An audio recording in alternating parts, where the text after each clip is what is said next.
Welcome back to the channel, everybody. Hope you're having a great day. In this episode, we are going to talk about a number of things, including Tether, Saudi Arabia, and XRP, shared technology. We'll hear what is being called the perfect storm from Lark Davis. We'll hear from Mr. Man, and we'll also look at the charts and see what's cooking with Dark Defender to close things out. So again, do me a favor, hit that like and subscribe button along with that bell notification. All that absolutely helps the channel and I appreciate it. Again, this channel is focused on cryptocurrency, the latest news, tips, and strategies to help you navigate this new financial system. So whether you're a seasoned veteran or a newcomer to the space, we'll have something for you. Let's dive in. First, a tweet here from Smoke Dog. He says European central banks, Tether is a financial stability risk for the entire crypto ecosystem. The European Central Bank has highlighted the risks that unbacked crypto assets, such as Tether, pose to financial stability, emphasizing the potential dangers if current trends continue. You can see here he notes from the article, he has some things highlighted. This is direct from the European Central Bank. It says unbanked crypto assets may pose a risk to financial stability in the future. The critical function some stablecoins play in the wider crypto asset ecosystem is a concern for financial stability. Goes on to say, and if current trends continue, unbacked crypto assets will pose risks to financial stability. If, for example, Tether were to fail, a substantial amount of trading liquidity, in the crypto asset ecosystem would dry up. This could disrupt trading and price discovery in crypto asset markets. In turn, it could have contagion effects for the financial system if at some point in the future crypto asset markets pose a risk to financial stability. Certainly at $118 billion where Tether is at today, if that were to crash, it's going to impact things majorly from Bitcoin on down the line. So we'll see what happens. We imagine there's regulation coming in the United States that certainly could impact Tether, and we could see a piece of that having a detrimental impact at that time. So we shall see. Time will tell. Second, diving into Levi here, Crypto Crusader. Shout out to him for this share. He is talking about the connection with Saudi Arabia here and XRP. So take a quick look. Saudi Arabia just ditched the US dollar to use XRP. Yes, you heard that right. Saudi princes and the general economy is using more XRP than they have ever used before. And I will say, this partnership has been brewing for quite some time. And some more recent developments show that there are some huge developments working and cooking behind the scenes that virtually nobody is talking about. And that's why precisely in today's video, for the first time ever, I'm going to expose to all of you guys how Ripple is starting to dominate foreign markets, Saudi Arabia included. And when we talk about the petrodollar, this is a $1 trillion partnership for the XRP army. Okay, this is a very big deal. So we need to make sure the word gets out there. Hit that like button.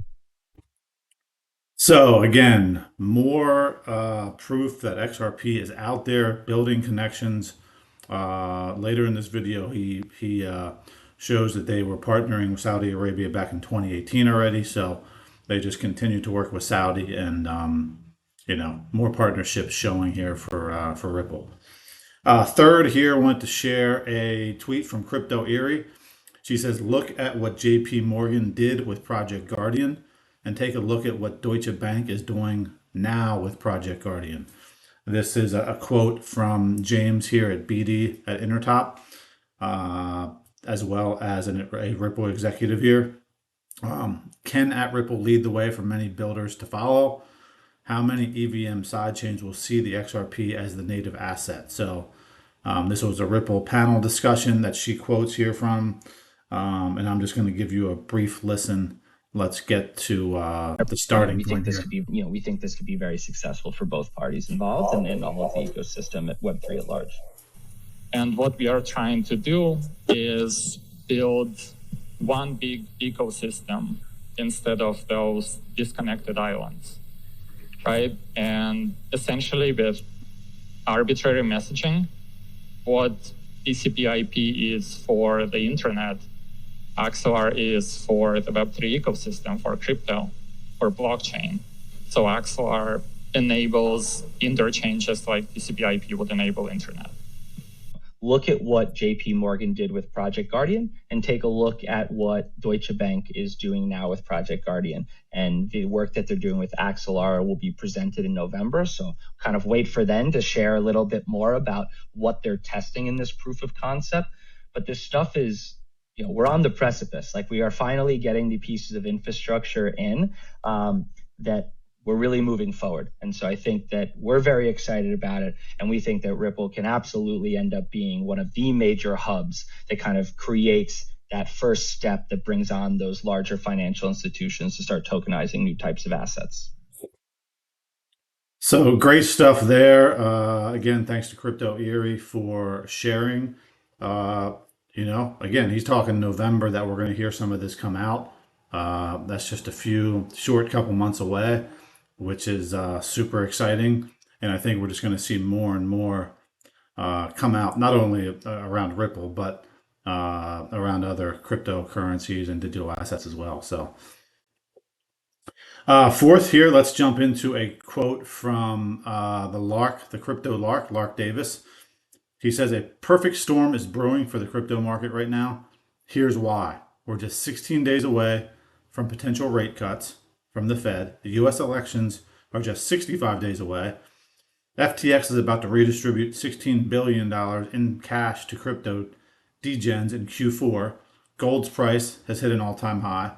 Global M2 money supply is rising. The total market cap of stablecoins is at an all-time high. Fresh liquidity is entering the crypto market, institutional money. After months of waiting, we're finally getting close to a massive rally. And now we don't want to say it here. We we deserve it. Don't give up now." So Lark Davis there sharing some what he believes is going to be positive news, and he only mentions a few things there. Obviously, we've talked about on the channel here a number of other things as it relates to Ripple. Obviously, we've got the Ethereum ETF flowing, the Bitcoin ETF flowing. So there's a lot of good news, and a lot of it's just pending on regulations, which we could see here soon as well. So hopefully that will happen.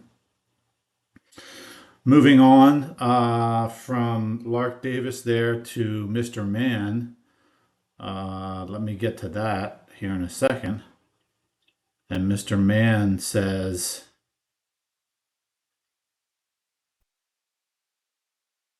"Understand how important a stablecoin by Ripple is for the RippleNet ecosystem. Here is an early prototype of RLUSD Ripple stablecoin brought to you by Ripple and Kava." So they partnered with Kava, and I'm going to let you listen to this from about 34 seconds on. And again, just proof of another side chain partnership. Asset move it to the side chain. So do me a favor, comments, questions on anything we covered today, please put it in the comments section. Hit the like and subscribe button and a notification bell. Again, none of this is financial advice. This is for entertainment purposes only. And appreciate you guys being on the channel. So let's play this and drop your thoughts in the comments.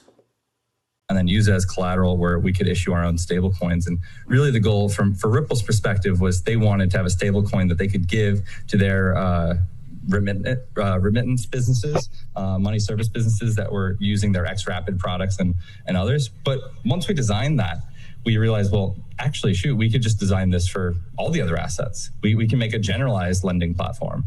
And from that point forward, we really did a 180. We pivoted fully mid 2019, and we launched the Kava platform as it's known today, which at the time was a single application blockchain that offered collateralized loans on a variety of digital assets. And it was actually through. So again, good stuff there from Mr. Mann. Appreciate him sharing.